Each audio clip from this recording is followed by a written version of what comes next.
Man with past run-ins with the law saves officer from burning car, report. To view the full article, click the first link in the description below. There was a boom, then the house shook.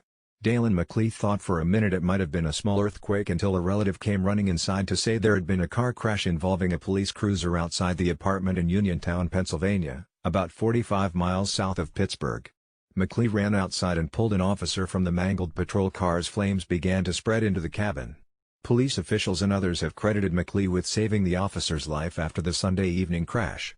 "I don't know what came across me, but I ripped the door open and just pulled him to safety across the street," McLeod said Monday. Carjacker sits on driver, leads police on wild chase from NJ to Pennsylvania. Protests over police brutality following the death of George Floyd in Minneapolis that have gripped the nation for weeks have laid bare tensions between police and the communities they serve, exposing grave mistrust by civilians, and frustration by law enforcement officers who say they are being painted with too broad a brush. But for McLeod, the issue broke through the larger questions on race and policing. It was about saving a life. Uniontown Police Lieutenant Thomas Colon's voice cracked as he told Pittsburgh at the scene Sunday that the department was thankful McLeod was nearby when the crash happened.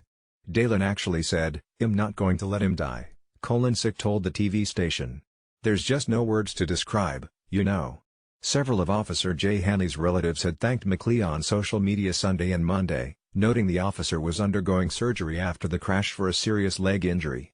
McLeod said Hanley's sister had called to thank him, along with a handful of officers and even the police chief. The 31-year-old said it wasn't a complicated decision to help another human being.